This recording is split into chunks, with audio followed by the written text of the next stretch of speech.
Yeah! Here we go! It's time for TSS Fantasy. Who day, and I am just excited. I'm excited to sit here. Y'all can't see all my Saints fans. It shows with a Hall of Fame quarterback that he can get back to when he was a number 4 overall pick.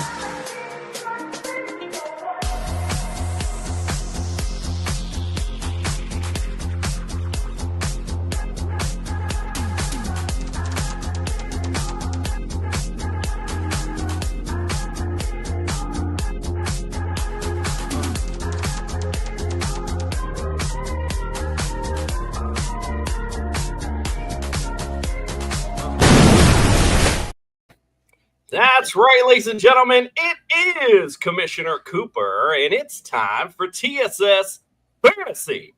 Yeah. No Freddie, yeah. We're still waiting on you, bro. It's 2025, and he's still off right now. I can't believe it. All right, well, let's get things started tonight. We're out west as the summer tour begins. And we're going to go over the Broncos and the Raiders tonight. Super excited about that. Raiders. I'm sorry.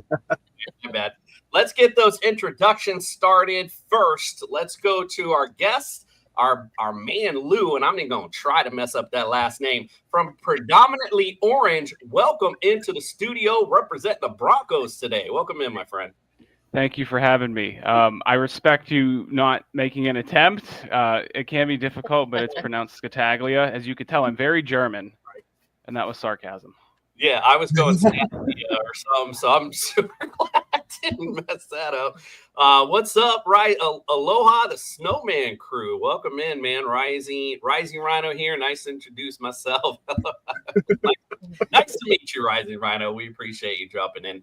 And then we have on the other side, because we kind of set the summer tour up to be somewhat of a rival type show. So in the other corner, it's Spicy Raider Girl. She's been on the show a few times. Welcome into the studio. Thank you. Thanks for having me back. This is like our annual meeting here on the kickoff. Absolutely. That's where we get all our Spicy Raider info from. I heard you had something going on this evening as well. If you want to just plug that real quick. Yeah, thank you. I do. I had a raffle going on for the Raiders home opener, Monday Night Football against the Chargers, because I'm a season ticket holder. I like to give it back to Raider Nation to try to win these tickets. So everyone that's entered will have a chance to win tonight. We'll do that raffle, I think, a little later in the show. Wow. So keep it tuned in. Get yourself some free tickets for the Raiders home opener, man. I wish I could have won that, man. I'd just wait. Give me a reason to get to to Las Vegas. Raider Travis, I want to give a shout out. Welcome in. What's good, Raider Travis? Raiders shout out. Mother Moon with the heart on there. All right. No, Jay, you got to do it differently, bro. You got to go Raiders. Right. He only goes 100% for the Dolphins. Sorry, you meant America's team is what you meant to say. Let's get on to our co-host introductions. We'll go ladies first. Meg, welcome in all the way from across the pond. Appreciate you joining us tonight. Hey. Glad to have you in. Justin Jesus Herrera, welcome into the studio, my friend. Okay, so I always have a story, right? So Oakland Raiders were literally some of the cheapest tickets around, and they were about 20 minutes away from my house. Every time the Oakland Raiders would play the Denver Broncos, the BART would be full of Bronco and Raider fans. There'd always be a guaranteed fight, and I give it to the Broncos 100%. Those are the only people that I ever saw that were ballsy enough to go more than 4 deep into the black hole and not be like totally thrown off before. Because I know Spicy knows about it. The black hole, that's a different level right there. That's some different people right there. It's only for real Raiders fans too. Like you really gotta be a real Raider fan. Even if you're just a passive Raider fan, like you might not even want to go in that territory. Yeah, you gotta be mentally insane to be a Raiders fan, honestly. Listen, if you're 4 deep in the black hole, that's what she said. Raider Travis, say it from the gut. I feel you, my brother. I want to get that Raiders going. Andrew LeDuc, welcome in, Mr. Sophistication himself. Welcome in, my friend. Only the truest sophistication drink the Bud Heavies. I will take that sponsorship deal. Anheuser-Busch, please. Anywhere. Okay, cool. Also, just side note, we're also live on my TikTok tonight as well on Divots and Pivots. So we're reaching the masses. So happy to Nice. be here. Nice. All right. We're happy to have you. Anna Diaz, evening to you as well. And Raider Travis says that's chaos of another level. Love the black hole. Indeed. Love it. And love it. So let's get started tonight. Before we do, let's pay those bills first. If you are playing some daily fantasy this season, go to Fast Trap app. Use our promo code TSS. We're going to double your deposit up to $50. That's $100 to throw down on a season. Not too shabby. So make sure you check them out. Also, go check out Pro Am Belts if you're looking for some championship bling for your fantasy champion. You look no further than Pro Am Belts. And if you are watching us on YouTube, do us a solid, hit subscribe, give us a like, throw your questions in. We already got a bunch of comments in already. We appreciate that. Little things stopping you from doing it, big things popping for us when you do. So we always appreciate it. All right. Well, we got a lot to go over tonight. We're going to talk past, present, future, all that good stuff. So let's kick back, relax, and get back to the summer rerun.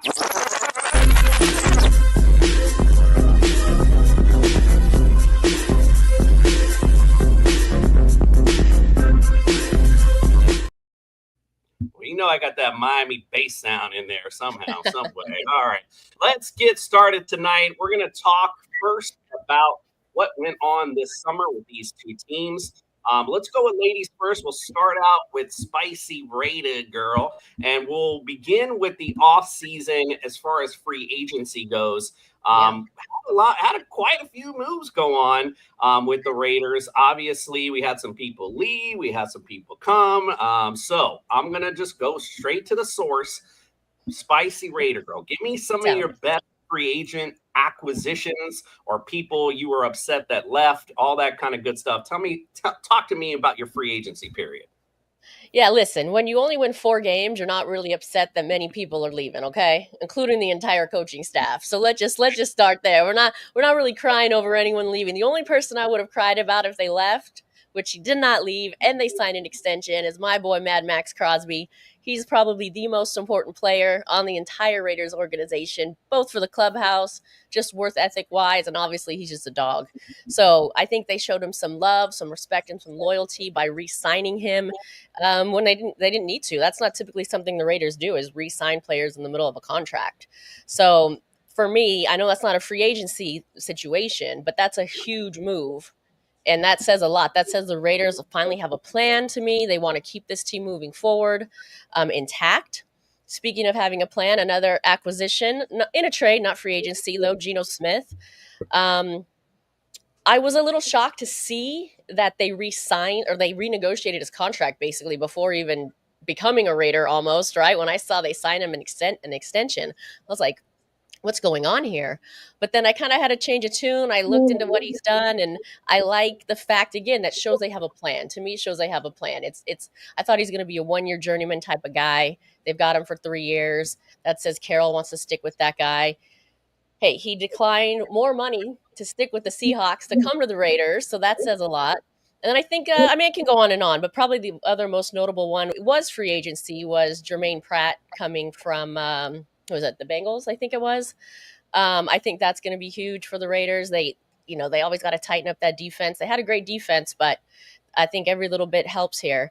So I would say, just not to take up too much of the time, those are probably like my 3 moves that I'm happy with. And again, I'm not really happy with, or I don't really care about anyone that's left because, like I said, 4 wins. Feel free to take as much time as you like. That's what we set it up for. You're good. So I'll just want to make one note. You did your favorite signing, my favorite signing for your team is, of course, Raheem Mostert from America's team, the Miami Dolphins, set right now to be backup. I heard today primarily third down back, maybe, but we'll talk about a little bit more about that later.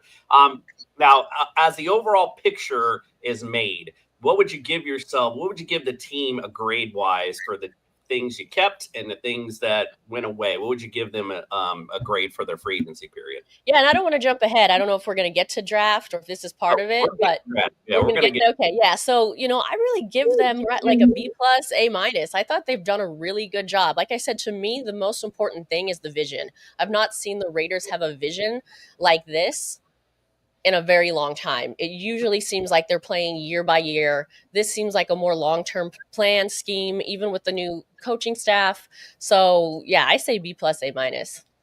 I like it. I like it. All right, let's go to your tag team partner. I guess not really your tag team partner. Your my nemesis. Let's talk about your Broncos, and let's go to the free agency aspect of it. Now, we didn't really have a ton go on. Did have some key players, I guess, skill position players leave, but nothing crazy. And did do some decent signings in the offseason. So talk to me first about the players that you like the most that's come in, or what you like the most about the ones who've left. Yeah, I was so glad to see that Javonte Williams left. I was ready to help him pack and drive him down to his new team. The funny thing, on my personal Twitter, I was banging the table for J.K. Dobbins for months and months and months. That late signing, I think, has really flown under the radar. He's a 1,000-yard back when he's healthy, and when you consider that Denver has been among the least injured teams in the league since Sean Payton took over, that really bodes well for Dobbins.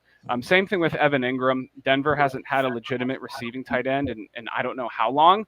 And I know he's not really an inline tight end, but he's kind of like the big slot that Payton has coveted, like the Marcus Wilsons of years past. So I think Evan Ingram is going to catch a ton of passes. And then you have defensively, we didn't really lose anybody on defense. We lost Tremont Smith. He's a really good special teams gunner.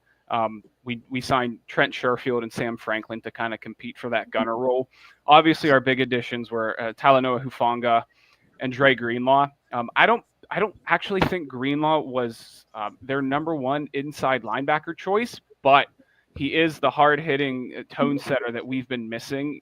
We haven't really invested enough resources into the inside linebacker position for years, and I was actually really hoping we would bring in Jermaine Pratt, because both Greenlaw and Alex Singleton are coming back from major injuries, because Greenlaw hurt his quad a little bit ago. I was really hoping that maybe we threw something to Jermaine Pratt as some insurance, but I largely like the Greenlaw signing. And then Talanoa Hufanga, I think when you consider that he's playing next to Brandon Jones, who is best in more of a free safety role where he can roam the back end, he's really good in coverage. And then you complement that with Hufanga, who's better closer to the line of scrimmage. You're going to have a really nicely flowing safety room on the back end. I'm impressed because Denver really didn't have many opportunities to get better on defense just because the unit was so good, but they found a way to get better, including the Jahdae Barron pick in the NFL draft.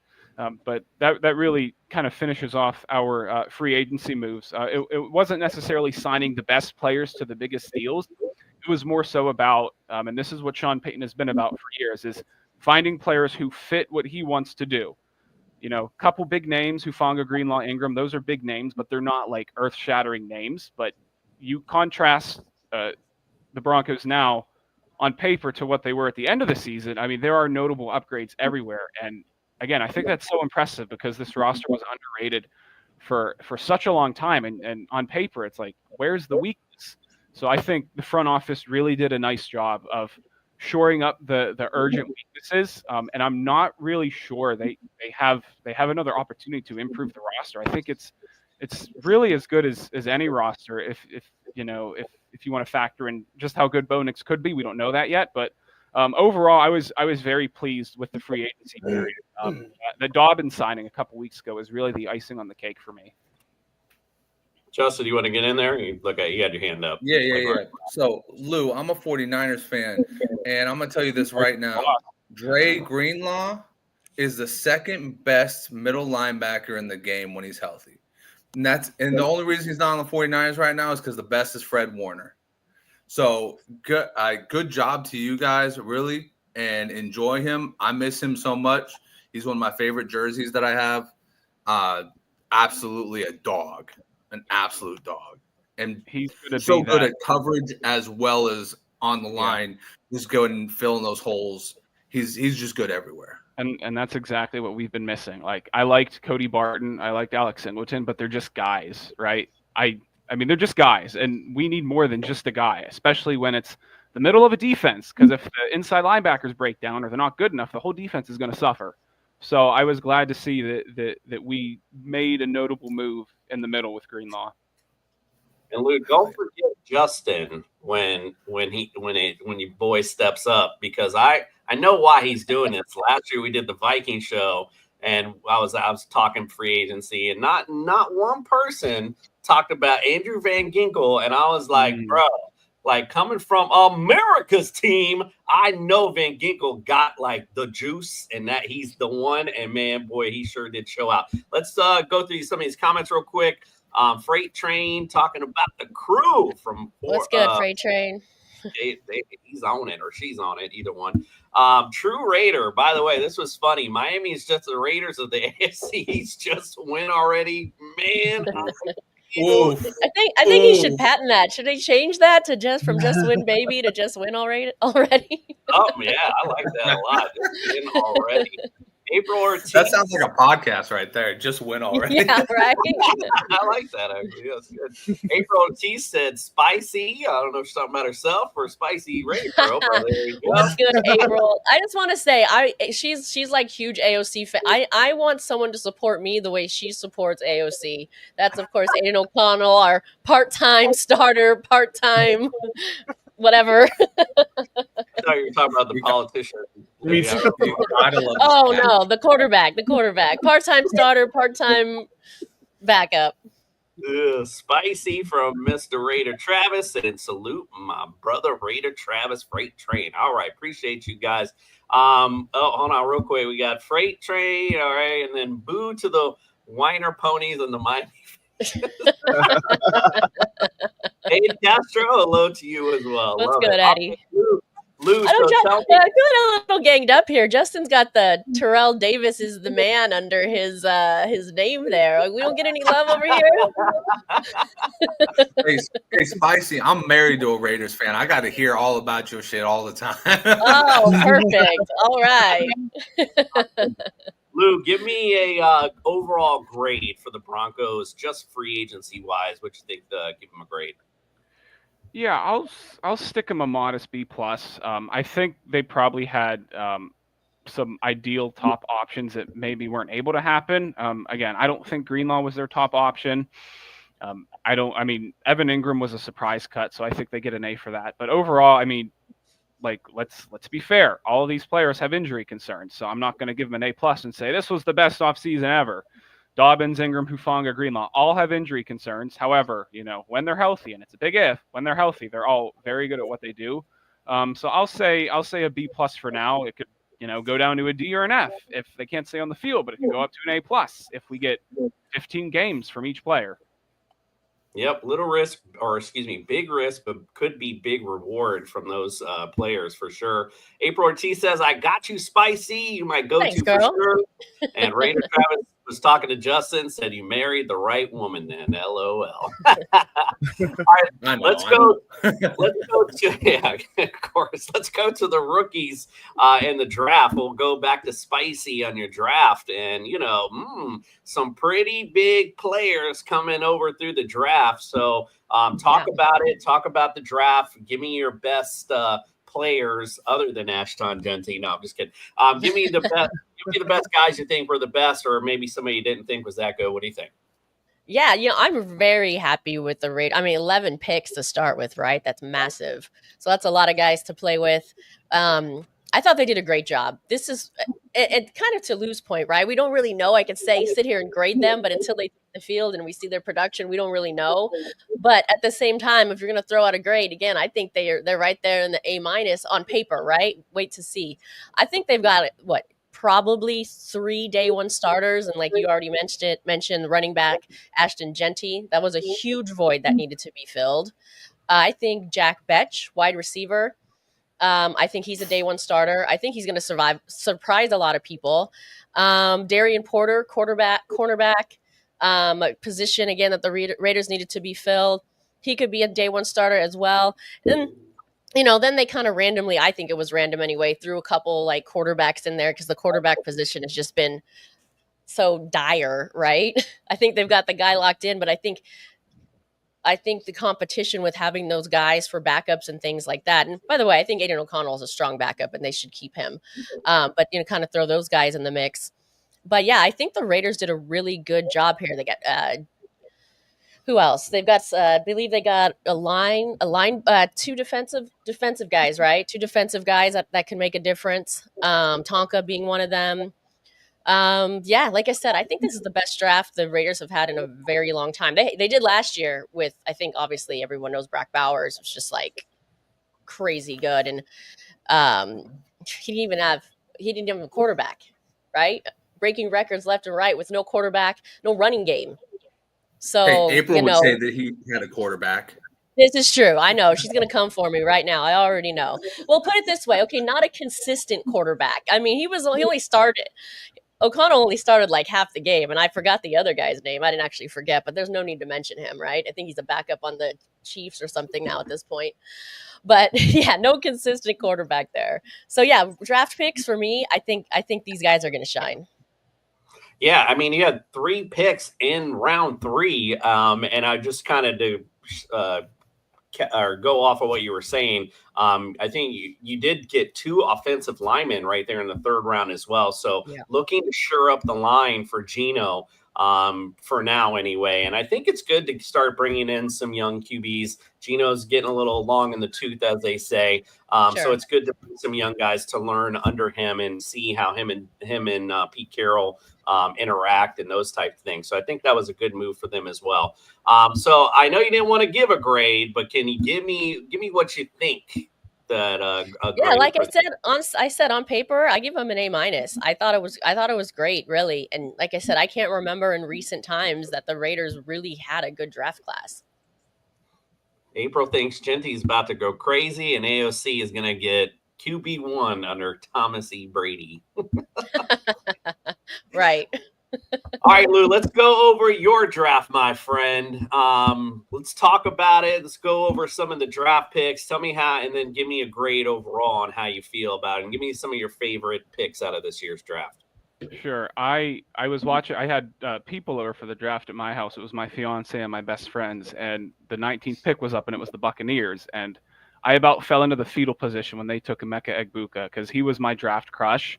And then to add insult to injury, we took Jahdae Barron, and at the time I was like, "What the heck are we taking a cornerback for?" And then the emotion kind of wore off, and I kind of understood the vision building on a strength. I don't love the Barron pick, but I understand where they were coming from.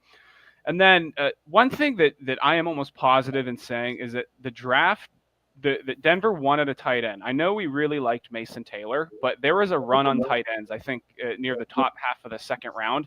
And I really think Denver didn't see that coming. So I kind of think that's what spurred their trade down.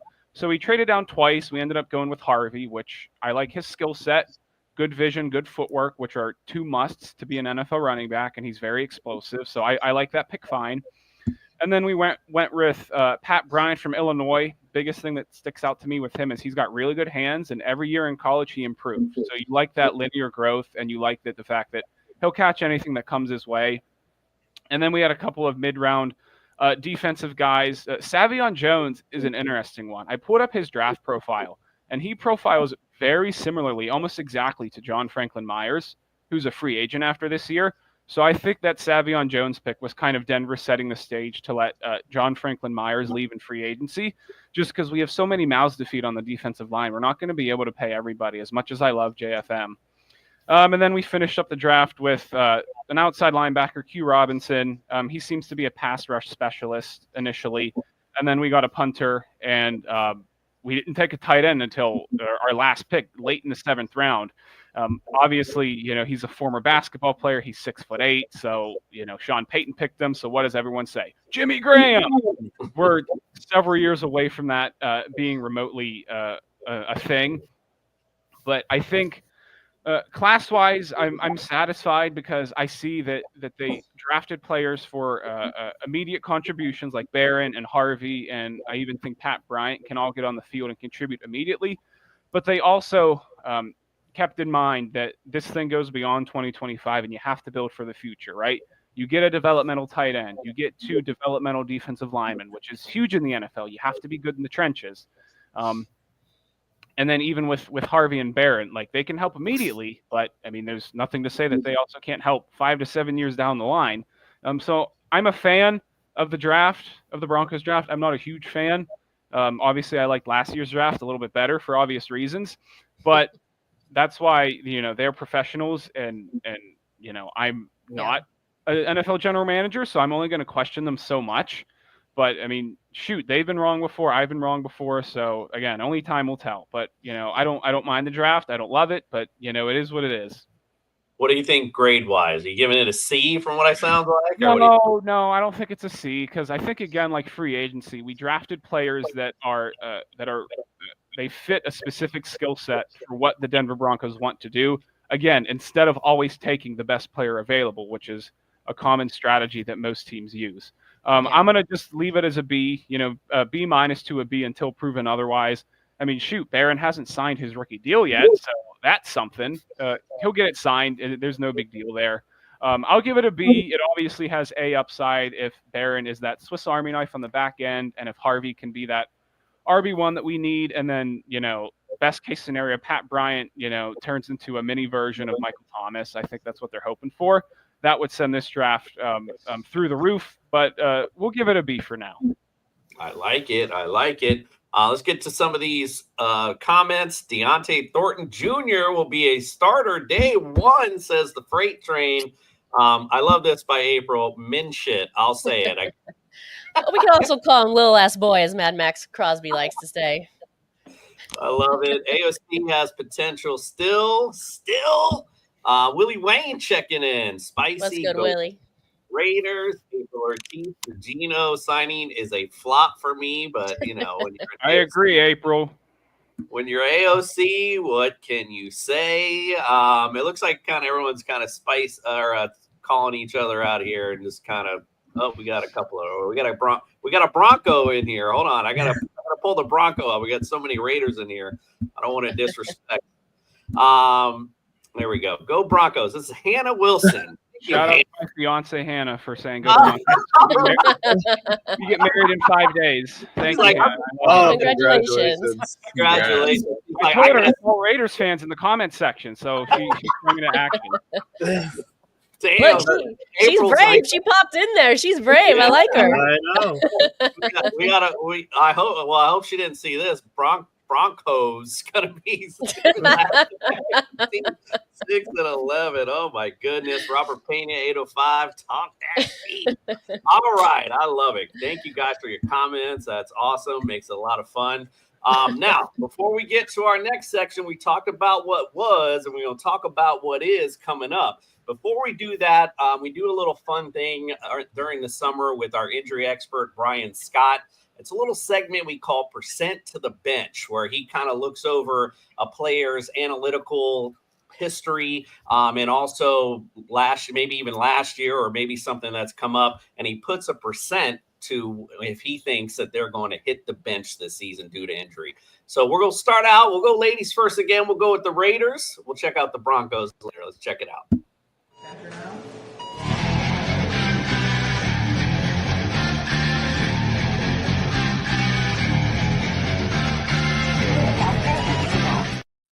We're in the city. I was going to say that never sleeps, but I messed that up. So what happens here won't stay here, at least with the percent to the bench. We're in Vegas talking about the Raiders.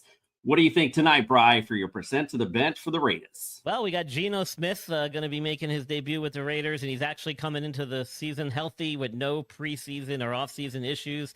I expect that he'll be fully healthy, ready to go, clean bill of health, which helps as he, continues to climb the ladder in age at the quarterback position. I'm giving him a 10% chance to the bench. Moving along, we've got Jacoby Myers, the team's leading wide receiver last season. Doesn't carry any injury issues into the season this year, 2025. He did deal with a sprained ankle last year, which caused him to be questionable for multiple weeks throughout the midseason. But when he did return to the field, he was very productive. I'm giving him a percent to bench of 10% as well. And then Jack Beck You might remember him. He was the gentleman who lost his brother in the New Orleans attacks, unfortunately. He had a season-ending knee injury. It was a mild MCL sprain for TCU in college. Got picked up by the Raiders in the second round, pick 58. Sounds like he's fully recovered. He should be good to go and make an impact at the wide receiver position for them. I'm giving him a percent to bench of 5%. He's young. He's healthy. He's motivated. Let's go Raiders. A healthy Raider squad could mean big things for Vegas. All right, Brian, we appreciate you. We'll see you next time. All right, Brian got a clean bill of health for those Raiders. Gotta like that. All right, like I said, we talked about what was. Let's talk about what is. Let's talk about this season. When this baby hits 88 miles per hour, they're gonna see some serious shit. All right, well, let's hit 88, and we'll go with the Broncos up first. We'll go to you, Lou. Let's first talk about players, and we're going to talk about just how you feel they're going to do this season. Let's go to skill positions first. Let's go to the quarterback position. Last year, by the way, bringing the fantasy to the fantasy show, ended QB number 7. I don't know who saw that coming, but please tell me, what do you think? What do you think his outlook looks like this year? Oh man, do I love Bo Nix. I love Bo Nix as much as one man can love another man that don't know each other. Shoot. So Bo actually had a back injury. I think he actually sustained it the second Raiders game when we were in Vegas, and I think that kind of kept him at bay in terms of what he could do with his legs. Historically, with Sean Payton's offenses, you see heavy passing volume, right? Obviously, Drew Brees was very good just because he was surgical. So, but you typically always see a high passing volume in Sean Payton's offenses. So I think with Bo, there is high passing upside, like 4,000 yards, 35 touchdown type of upside. But even Sean Payton himself said he was a bit surprised at how mobile Bo was. And Sean Payton is going to is going to maximize his player's skill set every step of the way. So, I mean, in terms of fantasy upside, I mean, you just told me he was QB7 last year, and he was a rookie. And you add all these weapons, you add an efficient run game, the offensive line's returning. It was number 1 in pass and run blocking last year, according to ESPN. This has to, I mean, at the very best, this has to be flirting with QB1 upside. If Bo stays healthy and he's using his legs, if he's scrambling, if they dial up those QB draws, and if the passing offense takes a step forward, and it will take a step forward if the run game is efficient. You add Harvey and Dobbins, obviously running the ball opens up play action pass. So, maybe he finishes around QB5, QB6 this year. He's probably a weekly starter in fantasy football next year. I would feel comfortable on my fantasy team starting him most every week. Now, he's a human being, and not every week's going to be great. But I think there is a ton of upside with Bo in fantasy for sure. I like it. We'll kick it to our fantasy experts here as you guys go along. So, Justin, do you agree with Lou? What do you think of Bo next season this year? Yeah, so I just did a quick little scan real quick because I was like a little bit perplexed on how good Bo Nix was as a rusher as well. He's actually had a 500-yard season in his 7 years of college. I'm just kidding. He only had 5. But that same year, he had 14 rushing touchdowns for the Oregon Ducks. Dude's a stud. I mean, I have very limited Bo Nix spread across, but I'm very happy with the first-year result. He's definitely, in my opinion, not going to be QB1 just because there's so many other really diverse quarterbacks out there as far as like being able to really effectively run the ball and having plays designed for that. But he's definitely somebody I would consider to still be in the top 10 and maybe even with a couple injuries creep into that top 5. I mean, not according to Freight Train, he had a fluke season according to him apparently. Daniel Berry, welcome in. Appreciate you. Thank you for dropping in and everyone else there with your fun comments. We appreciate it. All right, let's go to the running back position. And, man, everyone was super excited about R.J. Harvey. Then a little J.K. Dobbins got sprinkled into the mix. So talk to me, Lou. Tell me what you think of these guys. I also heard recently that they're kind of planning on J.K. Dobbins being like the 1A to RJ Harvey. But what are your thoughts? You tell me. You're the insider. Tell me what you think. Yeah, I think J.K. Dobbins is better than people think, and I know the injuries are such a red flag. But again, we have a very good training recovery staff, so I think he'll be able to stay on the field. The one thing that I will say about Dobbins is he offers really good pass protection, and when you're a running back and you can pass protect, you get on the field. So I do think Dobbins is going to be that 1A. I've kind of decided. I actually think this running back room as a whole is going to kind of function how it did a few years ago, where both a rookie Javonte Williams and a veteran Melvin Gordon both had over 900 yards rushing. I forget what their touchdown totals were, but the carries were almost split perfectly down the middle. They both ran for over 900 yards, and I know for fantasy people that's like not the best thing because you want the runner, you want like a Bucky Irving, something like that. But I do think Dobbins is probably going to get most of the carries. Maybe it's like a 60-40, 55-45 split. So I would certainly roster Dobbins for sure. I mean, he has a little bit of receiving upside, but not as much as Harvey. So that kind of complicates it even more. Dobbins is the better runner, and he can pass protect, but Harvey has more upside as a pass catcher. So I think for a fantasy perspective, this is kind of a mess. But I will say, Sean Payton has made it work with the Ingram and Kamaras of the world and some of his other duos that he's had early in his career. So I think people can rest easy knowing that Sean Payton is the play caller, and he will know how to get the most out of Harvey and Dobbins and to make sure that all the juice is squeezed out, if you will. I like it. LeDuc, what do you think? Is this, my notes say feels like a fantasy hell. What do you think? So on the surface, yes, it does feel like fantasy hell, but I think if you look deeper, this is a perfect fantasy opportunity for some value for your full long-term season, because I do agree. Dobbins, Harvey, I do see them as a 1A, 1B situation for at least the start of the season. Peyton's going to do Harvey right and get him his touches, but not drive him into the ground. I think this is going to be a situation where Dobbins is going to be a perfect trade candidate if you just pick the right time of the season to boost your team at another position you might need help at, because I think he's going to look better at the first half than he does the second half, because they're going to eventually let Harvey get more and more of the workload. So, yeah, you can say it looks like fantasy hell. I see value in this. I see handcuff is all I got to say. All right, let's go. Work these days. That's right. All right, Lou, let's go to the receivers. Obviously, Courtland Sutton. I mean, what else can you say? I mean, the guy was number 10 last year overall. Had a great season last year. Obviously, if you're in that camp of you think Bo Nix is going to have it, I think it'd be kind of obvious for you to say Courtland Sutton is going to have an equal to maybe even a little better year. But what do you think? What do you think of the receiver room? Is there someone else that we can maybe sneak in a little later that might be stepping up in this offense? Yes, by Devon Vele.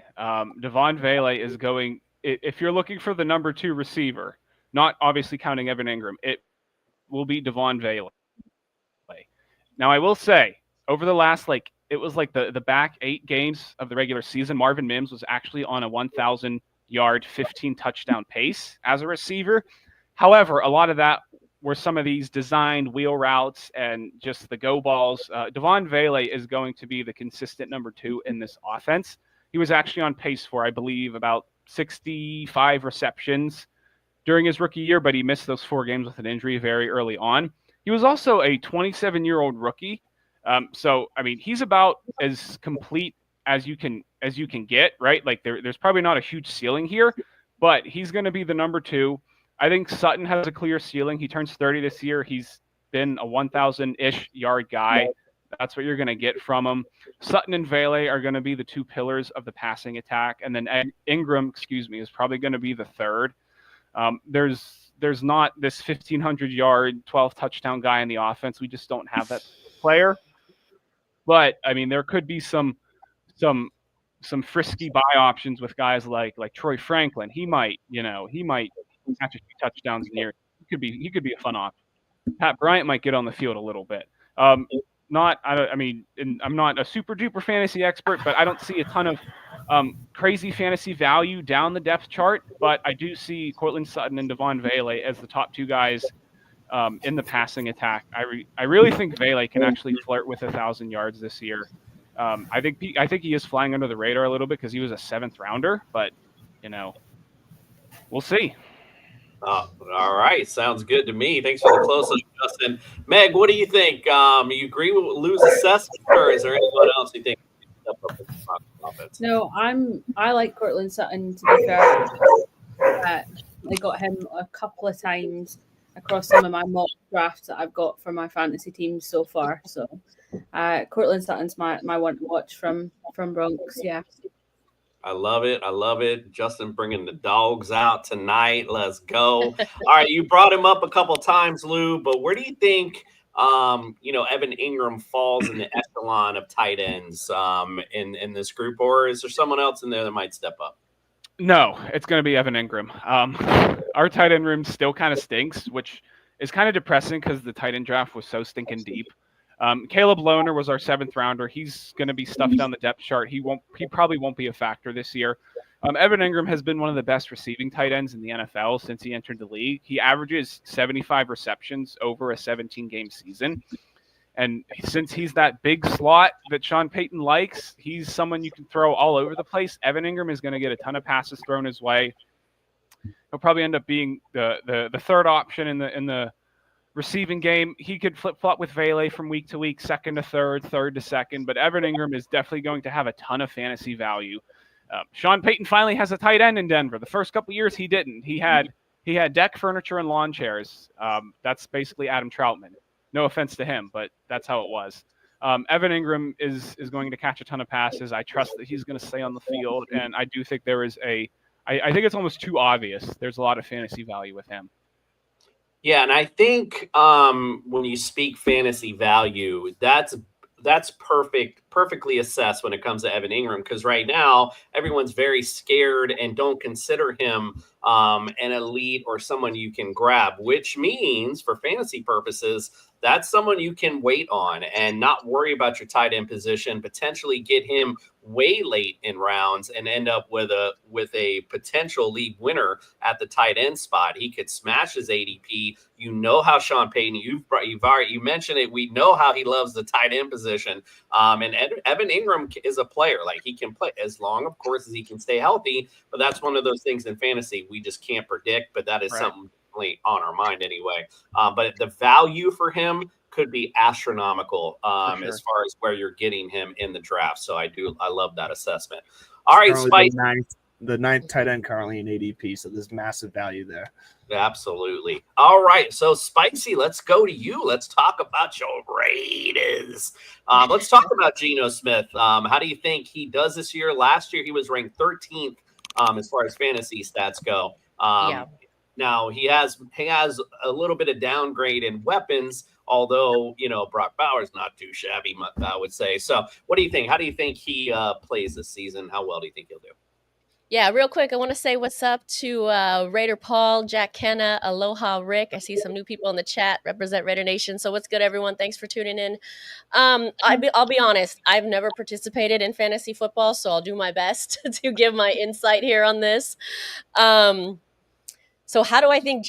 13. What's that? Middle of the road. So you said less weapons. I don't know. Listen, I don't know the Seahawks team super well, but I like the weapons that he has to work with. They're going to be working the 2 tight end. I think a lot of the time. Plus, they've got, like you said, we got Genty with the running game in full effect, and then we've got Jacoby Myers and wide receiver, and then the new guy Jack Betch. That's a lot of weapons and young talent. So a lot of that is to be determined, but I think all I can say is I think he improves. Your girl April disagrees. She says, "Do not pick Geno as a fantasy cloud." Love it. LeDuc, what do you think? Where do you think? Her hate is consistent. Her hate is consistent. I see that. What do you think, LeDuc? Where do you think Geno falls this year? I think it's going to be a regression from last year. I love the enthusiasm from Spicy on the weapons in Vegas, but it really comes down to he's not going to have DK Metcalf. He's not going to have the veteran of Tyler Lockett, even though his skill level output was lower in the last few years here, but it's going to be a difference. And unfortunately, I do think it's going to be a step back. So Geno Smith is someone I'm just going to stay away from because, like you said, he's got a lot of potentially great weapons here. Ashton Genty is obviously, we'll get to him, but I just think there's too many question marks with his weapons to go all in on Geno Smith as a fantasy starter. Yeah, it's I mean, now the familiarity with Pete Carroll, that's in his favor. Now, as you brought it up, Spicy, he does have some good young talent, but that does take time to get those connections made. Depending on how fast those people work with him. So we'll see. It's a wait and see, but I agree with you, Ledoux. I think he's just a little more in the mid-tier range right now due to the downgrade of weapons. Just a bit, but we'll see. All right, let's go to the I mean, that does make sense, right? If you look at it, there are certainly 12, 13 quarterbacks that are better in terms of numbers that they'll probably put out. Yeah, we'll see. Again, I don't even know how the fantasy stuff works. I'm not gonna lie. It's all good. Well, I mentioned that to you in the text. It's really just how they perform. How well do you think they'll do throughout the season? So that's really all fantasy is how well they do equals points. That's pretty much it. All right, but let's talk about the running back position. Obviously, we know we got Mr. Genty in the room. So what do you think? What do you think of his potential this year? And there's anybody else in that backfield you feel might step up? Ooh, I think his potential is going to be great. I think it's going to. We'll see how it goes early on, right? Because the line's going to be important. I'm still not 100% sold that line is what it needs to be. They are working a little bit with his stance. I think they've changed it a little bit because he does run straight up, which is kind of unorthodox. He says it so he can see over the defense. I think they're working on kind of changing that. But yeah, I think he'll do really well in terms of anybody else. No, I don't think so. Right? We kind of have the running game issue for years now, I think. Well, I guess ever since, Josh Jacobs left. But yeah, I don't see really any other potential back there. So it's him. These Raiders fans, they just get in it, boy. I saw Blow Nix earlier. I got Bo Nix is the worst QB in the AFC West. This is great. This is what rivalry shows are supposed to be about. I love it. Meg, what do you think of Ashton this season? What do you think of this running back for the Raiders? Is Ashton somebody you're going to be trying to draft this year? 100%. Already in one of my drafts, I've got him in a cheeky little trade. So I'm pretty pleased with that one. He was one that during the draft, I predicted him going to the Raiders, to be fair, in all of my mocks in the build up. And I think he's going to do really well there. I think, looking at some of the weapons, I've got the Raiders, doing better than anybody's expecting this season. I think that compared to last season, looking at that young talent like Spicy was saying, we've got Ashton Genty, you've got Brock Bowers on there. I don't hate Geno Smith, but I don't know if he's your guy overall long term. Sure. I also am a bit of an Aidan O'Connell lover as well. So you are an Aidan O'Connell level as well. Is that what you said? There you go, April. So I'm just going to say this. I said it on Friday, so I'm going to keep repeating myself. But I will say this. I did make this shout out to Ashton. I truly believe he is going to break Gale Sayers' single season overall yards record, because the fact of the matter is you have Geno Smith. Yes. You have Chip Kelly offense, which means fast pace. Lots of touches for Ashton, because there is nobody else. No disrespect to Raheem the Dream. I appreciate you, but he's not going to feed into this guy's carries and the amount of work he's going to get. And we've seen in college that this guy can take that type of load and make big things happen. I think Ashton Genty, for me, is going to be close to, if not one of the best fantasy assets this season. I'm looking for him in all drafts. For sure. Okay, let's go to the receiver position. So I said you downgraded, so I'm sorry. But what do you think? Talk about your receiver. We think we downgraded. So what got No, worse? I said I thought Gino downgraded. I see. I see. I No see. disrespect to your skill players, but all right. No, so talk no. to me about your receivers, though. Tell me some guys you like and guys that'll show out this year. Yeah, I think Jacoby's still going to do his thing. He's still going to get the yards. Like I said earlier, I think Jack Betch, the new rookie that the Raiders just drafted, I think he's going to surprise a lot of people. He wasn't really on my draft card. The Raiders chose him. Then you kind of look into what he can do, and I think he could really be an asset.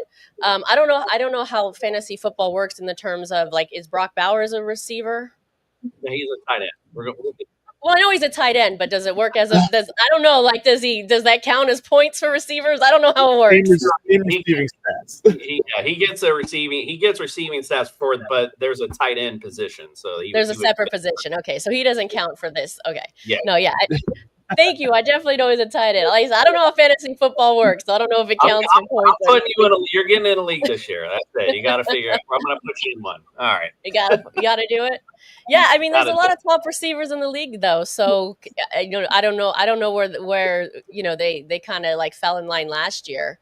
So you guys tell me. Right. You're the fantasy experts. That's right. All right, let's go to our fantasy expert, Justin, on this one. Besides Jacoby Myers, give me some guys you think in this receiving core that might be somebody that you might want to target later. All right, so I want to get this out real quick. I think Chip Kelly is low-key one of the biggest steals because he comes from the OSU offense that he just absolutely took to the national title game, riding 3 wide receivers. Jeremiah Smith, who is an absolute monster, should be drafted right away. They should break the rules for him, just like they did Maurice Claret. Then they did Carnell Tate, and they had Emeka Egbuka. And all 3 of those guys kind of fit the profile what the Raiders got now. Jeremiah Smith was your deep ball, big body playmaker, Dante Thornton. Carnell Tate was your fast, speedy guy on the outside, Trey Tucker. And then next thing you know, what is this? Emeka Egbuka. That could be one of 2. You have Jacoby Myers, you have Brock Bowers. Both work really good out of the slot. Brock Bowers is one of my favorite non-inline tight ends. He's one of my favorite wide tight ends. I like them. I also like what Spicy said. If you put more 2 tight end sets in there, then you get Michael Mayer in there, who's absolutely a beast too. Dude is gone completely under the radar because they haven't used him because they have Bowers. I think this is going to be an explosive year for the Raiders. I mean, the defense is really going to be the telling point because if they can actually hold people to under 35 points or 35 points or less, then maybe they'll be good. But I think it's not going to be a problem with the offense. I think that the offense is going to flow really nicely in Chip Kelly's system. And Chip Kelly is very much a favoritism of throwing the ball to the running back as well. So the Gale Sayers thing might hold water if, he can get over the fact that the line is kind of like really favored to the left side, not really the right side. I love it. Can I just add to that? Not only holding teams to 35, we got to start consistently scoring well over 20. Okay. 1,000%. And that's what I'm saying. I think this year they have the weapons to actually score over 20 on a game-to-game basis. Like even against the best teams like Kansas City, Denver, San Diego, or I will never get San Diego out of my head for the Chargers.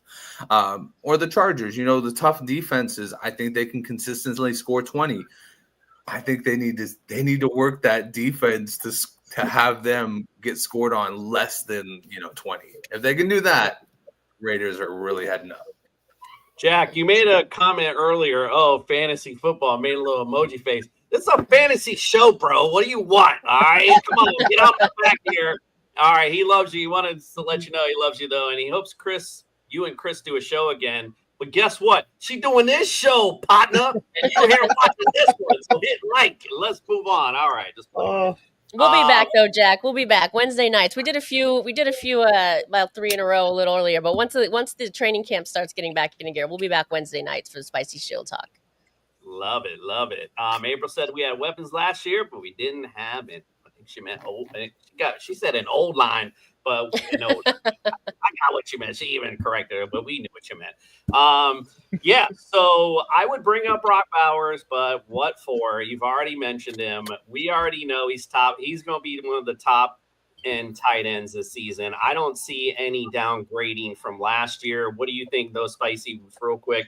Do you think is there any chance Brock Bowers comes down from his cloud that he was on from last season? No, absolutely not. Like I said earlier, I think he's only getting started. And now that he's going to have a consistent quarterback to throw to him, he's got a more intelligent, more visionary of a coaching staff, and more weapons. I think the weapons are just going to help Brock Bowers. Everyone knew they were going to throw to Brock Bowers last season because that's all we really had. All right, now there's options. So I think he balls out even more this year. I'm excited to see what he does. Number one tight end overall. All right.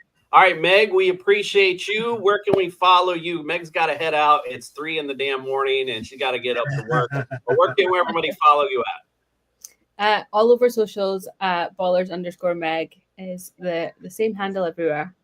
All right. We appreciate you. I know you're a champ for making these shows, so we do appreciate you. We'll send you out with one more. We got one more percent to the bench from Brian on the Denver Broncos. I think this is the first one we did, by the way. So might have been a little technical difficulties on this one, but so my bad. But let's see what Brian has to say about the Broncos' health.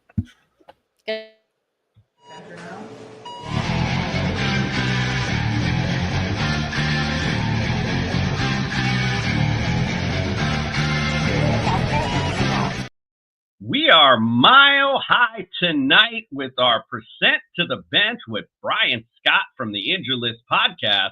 Who do we got tonight for the Broncos, Brian?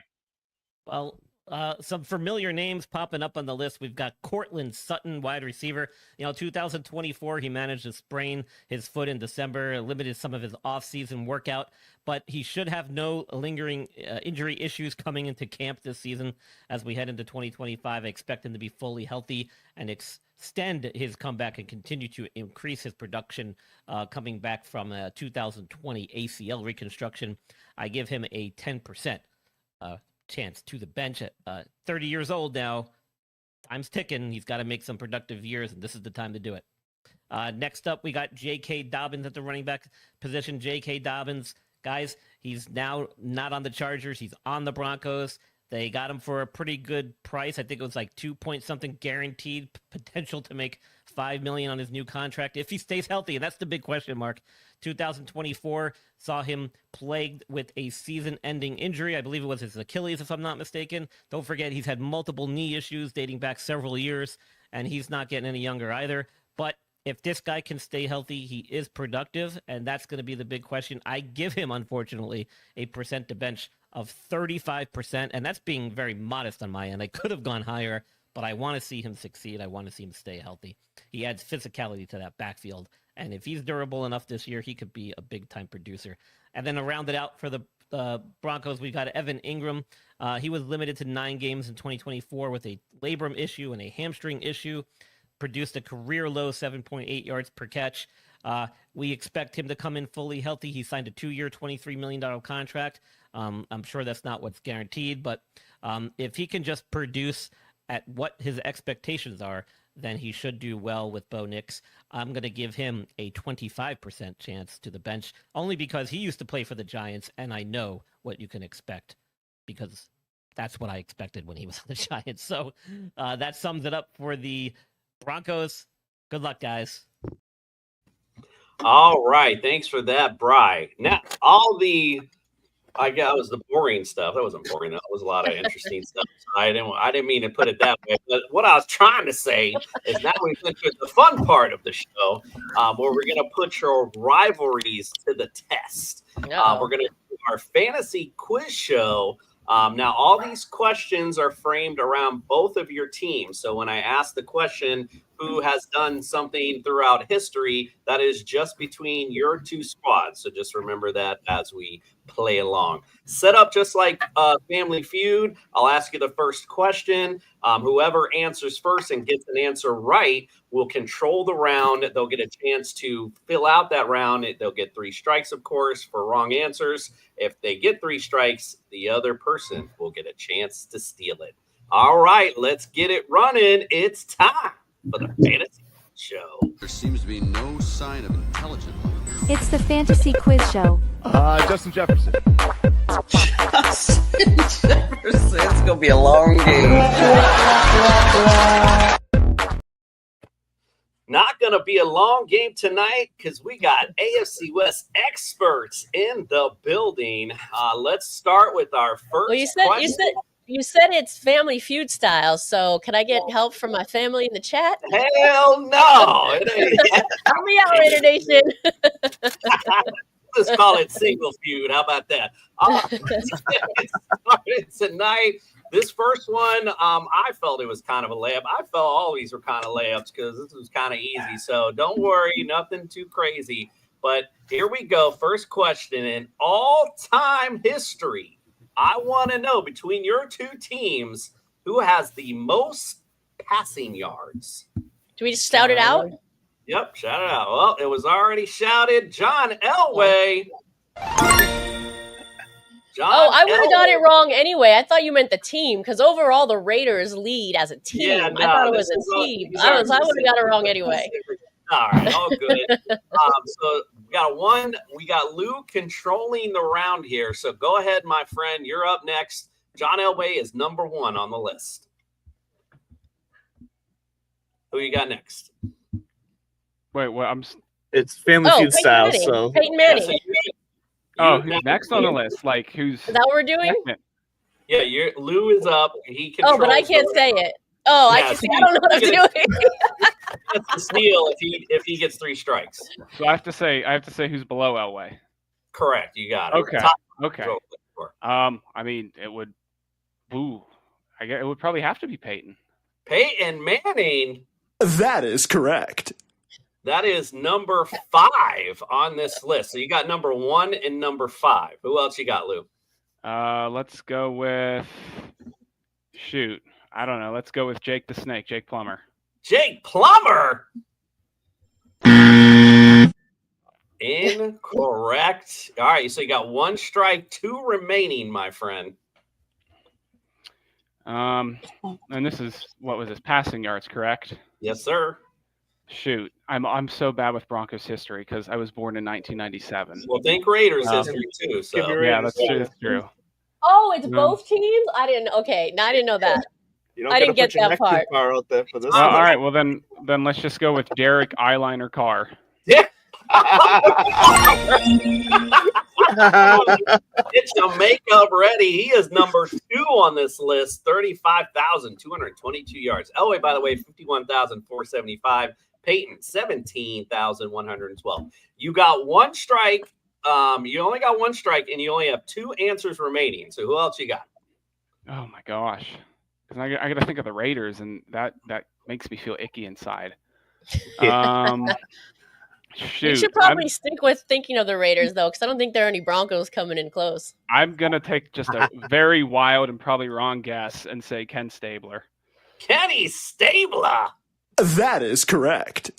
He is number 3 on the list, 19,078. Fun fact, I have my picture with Mr. Stabler when he was playing with the Saints and they scrimmaged Miami, funny enough. All right, you got 1 strike only, and you only have 1 answer remaining. He is number 4 on this list. Can you close out the round?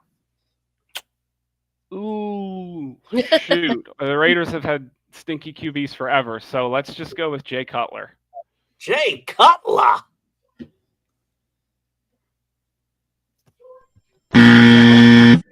That's low-key offensive to think that he would be better than some of the Raiders' greats, but okay. I love it. All right, there's 1 left, and you only got 1 strike left, Lou. You're going to give Spicy a chance to get in here if you don't get it. Who's number 4 on the list? It's probably a Raiders quarterback that I'm blanking on, and I don't know. It's definitely not Jamarcus Russell. That's for gosh darn sure.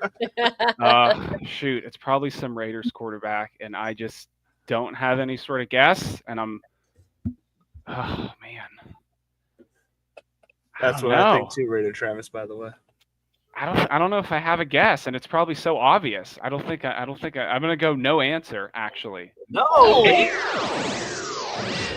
Hello? You play to win the game. That's what you do indeed. Spicy, can you steal it? He's number Probably. 4 on the list. Yeah, I thought I had it. And now I'm tripped up. But yeah, I'm gonna go with Rich Gannon. Rich Gannon. Gannon.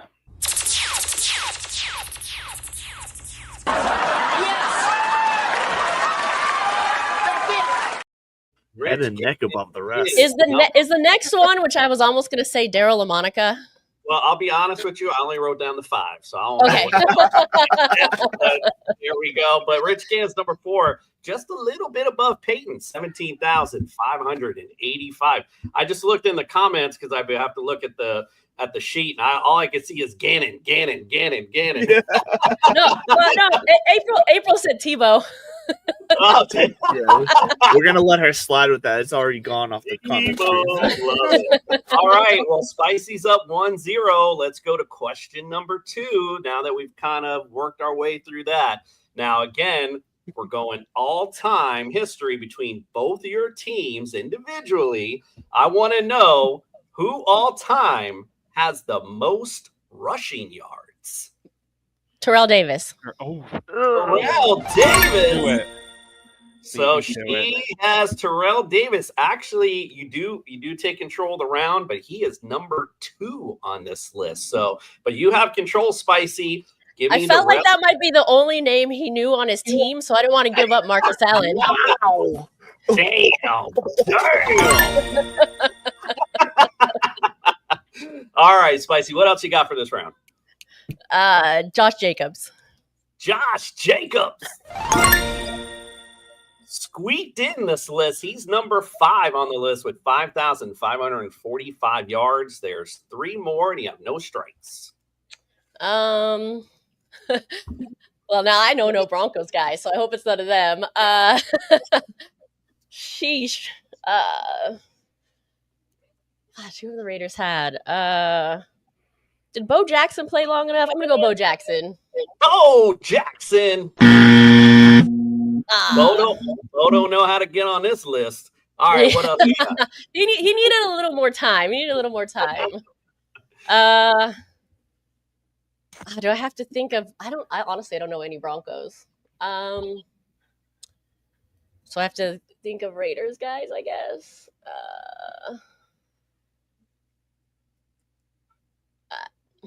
Napoleon Kaufman. Napoleon Kaufman. I don't know any Broncos. Man, I gave up the one Bronco I knew. You're gonna be kicking yourself in a minute. All right, so you got 2 strikes, 1 answer correct. You got a full list, or sorry, 2 answers correct. My bad. So you got 3 answers on here that you can snag, but you can't get anything wrong, or you're gonna give Lou. She has 3 answers correct. She has 3 answers correct. I thought I got 3, right? Yeah, she's got 3. Marcus and Josh Jacobs. Marcus. I don't know how I missed that. My bad. All right, so you got 2 left, 2 answers right, only 1 strike remaining. Thank you, Judge. Oh, wait. Hold on. I'm not thinking correctly. Does it have to be on the Raiders or a career who played for, like, I'm going to say Marshawn Lynch. Marshawn Lynch.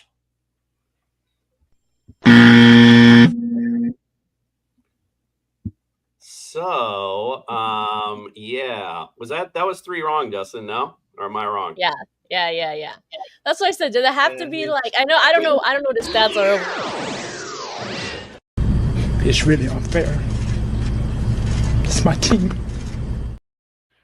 Yeah, so now, I think you answered Peyton Manning earlier, and it's when they played on the team. So Peyton Manning, did he say that? Okay. He was only number 5 on that Broncos. Okay, then that was a bad guess. Good, you're good. Lou, you got a chance to steal it, and there's only 2 answers up on here. Woo, these are some tricky ones here. So can you steal it? Probably not, because my history is whatever. The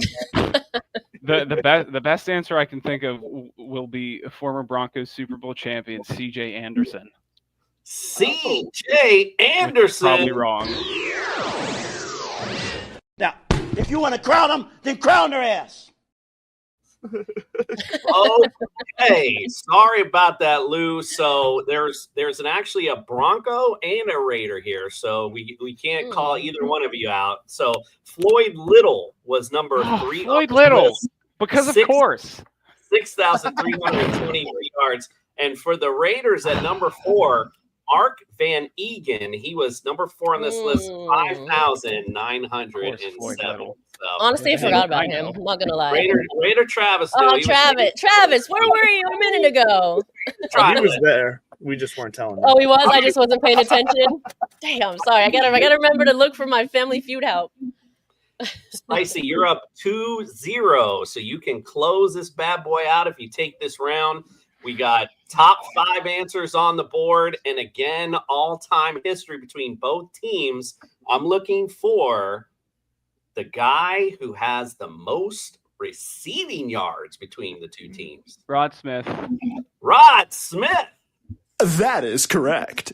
Rod Smith is correct. He's number 2 on this list, 11,389. All right, Lou, try to close this out.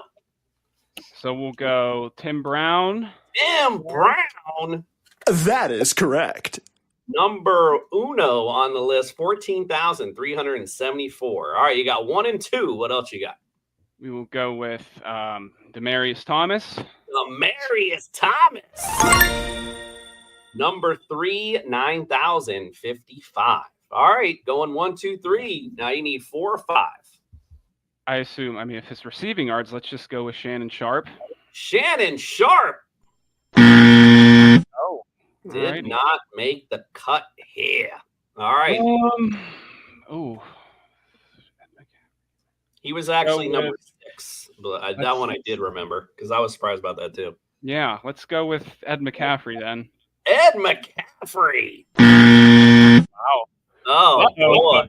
Now he's really up against it. You got 2 strikes, but you got 2 answers remaining. They're number 4 and number 4 and number 5 on the list. Man. Let's go with Emmanuel Sanders. Emmanuel Sanders. All Broncos. Cannot play with him. Cannot win with him. Cannot coach with him. Can't do it. All right. Spicy. You could steal the whole game. So how many do I need? How many do I need? One. You just need Just one. one? You got 2 answers there. Fred Biliknikov. Fred Biliknikov for the win.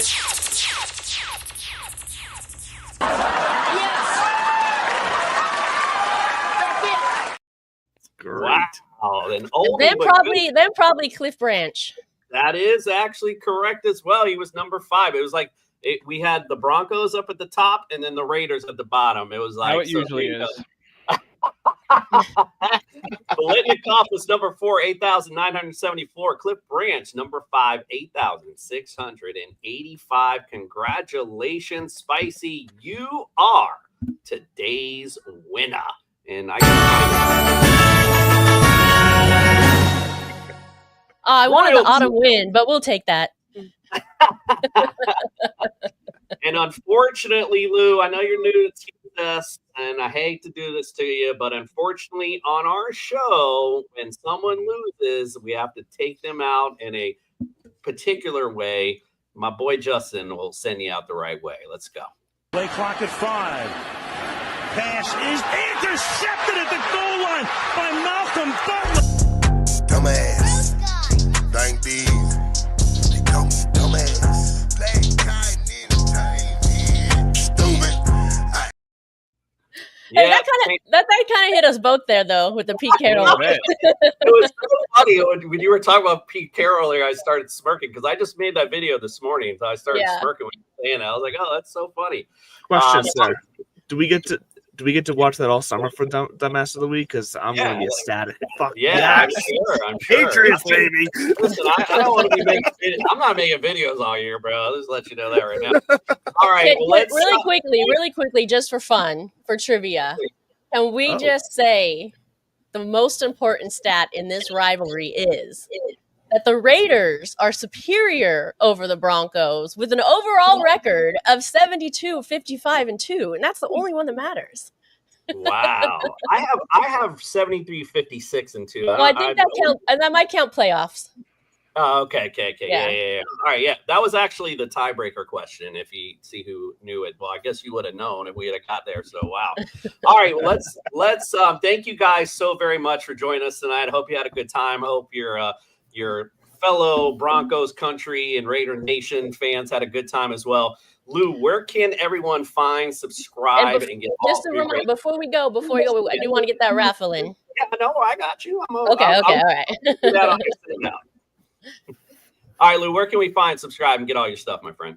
Sure. I do a ton of writing on Predominantly Orange, so you can just go to predominantlyorange.com to read my latest articles. I crank out about 10 a day on a good day. My personal Twitter is Lou Scataglia PO. I don't really create any other content outside of my written work, but I do a lot of work with on Predominantly Orange and NFL Spin Zone. So if you guys need and want some football content to absorb, that's where I'm at. And yeah, it was a blast. Thank you guys for having me. This is past my bedtime, but I enjoyed it. Well, yeah, 10 articles a day. We appreciate you. Yeah, we appreciate you staying up. I know Meg's like, shut up. Well, Lou, we appreciate you joining us tonight. I hope you had a good time. All right, Spicy, before I ask you where to follow, subscribe, let's get it on. Let's do your raffle. All right, let's do it. Thank you. Yeah, this is again for the home opener. The Raiders are playing the Chargers at home Monday Night Football. So let's see. I got the little spinner here. Hopefully you can see it. They're just numbered, so everyone knows their number. Everyone in the chat knows their number. If not, you can go to my Facebook page to find out if that number is yours. And yeah, let's just get it going here. Hold on a sec. My bad. It's thinking. It's kind of thinking. mad I didn't get a number. Yeah, I pulled you up big so that way people could see it. Oh, thank you. No, I appreciate it. All right, let's do it here in just a second. It's taking me through some nonsense. My bad. But good luck to everybody. And we might have some others throughout the season. So check Spicy Raider Girl if you want to enter in some of these raffles. Just give me the tickets. Everybody wants to be the winner. All right, here we go. I think you can see it there. Yep. Oh, yep. All right, it says it's running. So we'll see who the number is. 79. So who is 79? Let me look here. Let me announce. I've got the sheet pulled up here. 79. Oh, my co-host, Scotty Waddy Raider 1. He is my co-host on Monday Night Madness. So number 79, he's the winner. I have it here. I'm recording it, so I'll post it in the what do you say? On my Facebook. Co-host got it. Well, I smell rigged all over the place. Oh, trust me, we know how that goes. Where can everyone follow, subscribe, and get all of your great content? Yeah, thank you so much. So For Life on Raider Story on everything. We're obviously over here on YouTube. So if you haven't already, please subscribe. Subscribe to For Life on Raider Story. Also subscribe to this channel here. Big thumbs up to both my channel and theirs as well. And you can find us on Insta, TikTok, Facebook, all For Life or Raider Story. We have our show Monday Night Madness with my co-host Scotty Waddy Raider 1 and Omar, and then Wednesday nights with my boy Chris from Protect the Shield, the Spicy Shield Talk. Both shows are at 6 o'clock Pacific time. Nice. Scotty's gonna be excited for next Monday. That is faux show. All right, guys. Well, thank you again both for coming in tonight. We truly appreciate you. Good luck to both your teams this season. Should be a very exciting one. And stick and stay here for this Friday. I would say next Friday. This Friday, we're going to be featuring a couple of teams you guys probably are familiar with, the Chiefs and the Chargers. So make sure you check it out. Oh, they agree. One thing we can agree on. Yes. Right. For Lou, Spicy, LeDuc, Justin, and Meg, we appreciate you, and we are out.